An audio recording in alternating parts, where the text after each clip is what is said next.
One of the questions that I get most often when I am meeting people who are trying to plan a trip to Universal Orlando is, how much time do I need? How many days should I spend in the parks? What's the best hotel? So I am coming to you with all of my top 5 tips for making the most out of your Universal Orlando vacation. Universal Orlando has gone through a major change in the last year. And as many of you know, that is the addition of a brand new theme park, Universal Epic Universe. Let's talk a little bit about my first tip for you. Knowing that this is now a 3 theme park and 1 water park destination, how many days do you think that you need for your trip? This is really going to depend a little bit on kind of who you're traveling with, what you want to accomplish while you're there. But I will say my number 1 tip is get at least 4 days worth of tickets for your Universal Orlando vacation. That means you're going to be able to spend time in Universal Studios, Islands of Adventure, and Epic Universe, as well as Volcano Bay if you're choosing to include the water park. Now, if you're not a water park family or group that is wanting to take advantage of a water park, or maybe you're not going at a time of the year where that seems like a great idea for you, then I would highly consider doing 2 days over at Epic Universe. And that will give you a lot of time to be able to explore this brand new park, make the most of the time there, and not feel rushed to do it all in just 1 day. So my best tip is start with 4-day tickets. You can kind of mix and match the different parks the way that you want. If you want to go park to park, that's a great option, especially between Universal Studios and Islands of Adventure, because taking that Hogwarts Express between the 2 different parks is a really fun attraction and also does require a park-to-park ticket. So if you are thinking about tickets, do 4 days and definitely consider whether or not that park-to-park is going to be worth it for you. All right, let's go to our second tip today. Our second one is, I definitely encourage you to consider the hotels at Universal that include express passes. Now, let me break this down for you because this can be a little bit confusing and a little inconsistent depending on where you're getting your information. So here's how it works. There are currently 3 hotels at Universal that do include express passes for your entire stay. They're free included in your resort stay. That's a really cool thing. Which 3 hotels do you ask? Those are going to be Loews Royal Pacific, Loews Portofino Bay, and the Hard Rock Hotel. Those 3 hotels, when you book your hotel and your ticket package together, you will automatically get express passes for everyone in your group to be able to use for each day, starting with your check-in day and going all the way through your check-out day of your visit. This is a massive perk. This is why those prices are going to be a little higher for those resorts. But what I will tell you is, if you look at buying express passes, depending on the time of the year that you're going, you can spend up to $200 per person per day easily on express passes. So I highly encourage you to consider those resorts if you are going to go and really want to make the most of riding a lot of the big attractions. Now, if you want to get on Velocicoaster and Hulk and you want to do all of those things, this may be a great option for you. I do want to note, Epic Universe is not included with express passes for any of the hotels on property at Universal. So no matter what, if you are wanting to ride those rides and skip those lines, you will need to purchase separate express passes for Epic Universe. This is also why my recommendation to do 2 days at Epic is still standing, because sometimes an extra day at Epic is actually cheaper than adding express passes to a 1-day ticket and trying to do it all in 1 day. This way you can kind of spread out your time. You will be waiting in some lines, but you will have more time to do that and not feel like you are rushing or missing out on more of that park. So, all things to consider. Number 3 tip, is there an add-on that you want for your trip? Then you should book that add-on for your trip. There are some really cool special experiences that you can do and some special additional pricing that can kind of go with that. So let me break down 3 that I think you definitely want to consider while you're there. We already talked about one, and that's express passes for Epic. If you want to ride those attractions, you want to skip the lines, express pass is going to be your best option for that. Now, the other 2 might be a little bit surprising. There is a Hogwarts experience package that you can get with Universal. So if you are someone going who is a massive Harry Potter fan, someone in your group is a big Harry Potter fan, the Harry Potter experience packages may be a really great choice for you. Those are typically going to include a combination of different experiences between Universal Studios and Islands of Adventure, which is why I think that park-to-park ticket is really good for those parks, because you get that Hogwarts Express and it's a different ride going from Hogsmeade to Diagon Alley than it is from Diagon Alley back to Hogsmeade. So you have to ride it twice if you're a big fan. Also, they have things like breakfast included with Leaky Cauldron or 3 Broomsticks, and different experiences that you can package in for your Harry Potter fan experience. That's something you'll want to do if you're going with someone in your group who's a big fan.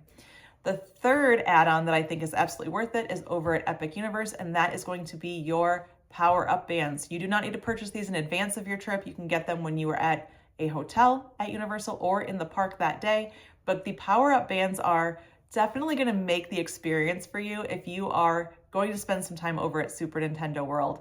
There are opportunities throughout that entire park, or that entire portal, I should say, where you can jump in and be part of the game. It makes it a lot of fun. It's really interactive. It unlocks certain experiences that you can do that you can't do if you haven't gotten enough points or gotten stars through your power-up band. It makes it gamified. It makes it fun. Definitely worth the splurge, in my opinion. And again, you don't have to do that in advance, but just count that into your budget.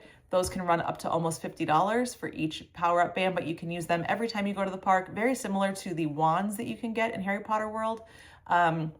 You can bring them back time and time again. I just brought my wand back on my last trip that I had already purchased 10 years ago, and it still works not only in the old parks, but also in Epic Universe. So again, it's an investment, especially if you plan on going again in the future. Get the power-up bands.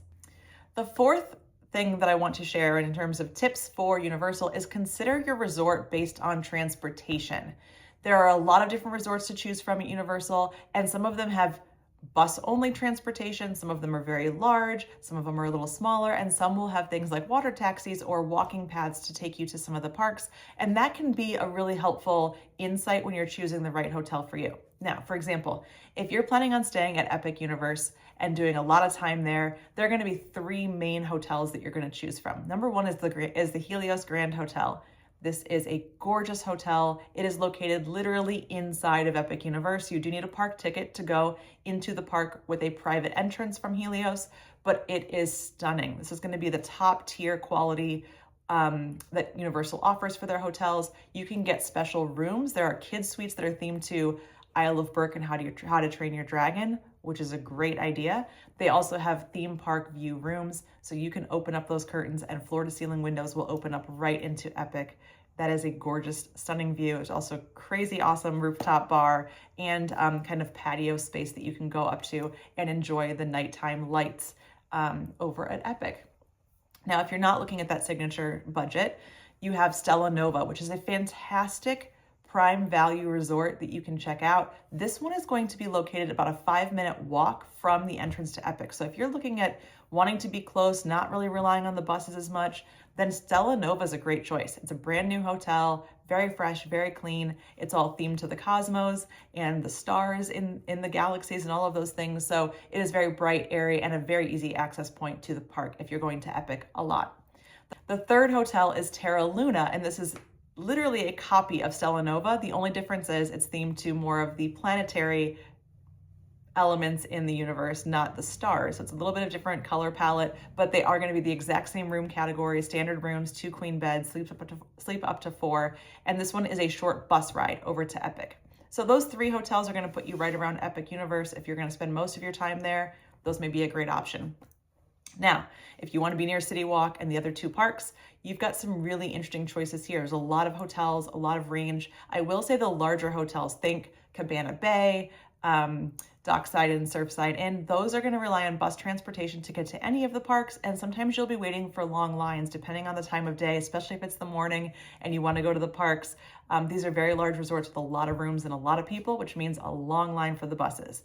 Now, if you want to be able to take a water taxi or a short little walk into those parks and over to City Walk, then you'll want to do Hard Rock Hotel to be able to stay a walking path away from City Walk, Islands of Adventure, and Universal Studios. These are going to be high-end rooms. They're also going to give us express passes to those 2 parks, so definitely something you want to consider. And then you can get a water taxi over to Portofino Bay and Royal Pacific. So again, it can be a nice leisurely way to get to the park and not rely on bus-only transportation. Keep in mind, if you are staying in the Universal Studios campus area, near City Walk, Islands of Adventure, that area, no matter what, you're going to need a bus to get to Epic Universe because that section of the park is significantly further away than the rest of the park. It's going to be about a 15 to 20 minute bus ride depending on when you're going and what the traffic may be from the main campus of Universal over to Epic. Keep that in mind. I don't think a lot of people realize how much more spread out Universal Orlando is now with that additional area for the new park. All right, we've come to my last bit of advice, my number 5 tip for Universal planning. Don't go alone. Use a travel planner if you have someone that you can trust to help you with a park strategy. Park strategy can make a big difference in how you spend your time and not having to crisscross back and forth, especially when you're going in between the different portals at Epic Universe, or if you're going in between Islands of Adventure and Universal Studios.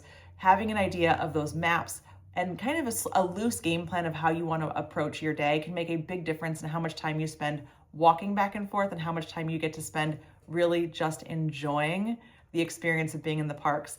It's great to have a couple items that you have as must-dos that you want to do for your trip, but also leave some spontaneity, leave some room for some unexpected things to happen. You never know what fun characters you may come across that you want to stop and have a conversation with. This happened to me on my recent visit. And if I had booked my day so tight between reservations for dining or certain experiences that I wanted to get to, or ride line, I could have missed out on some really fun moments, like meeting Puss in Boots over in DreamWorks, and also meeting some of the rare characters that you can find just walking around in Epic Universe.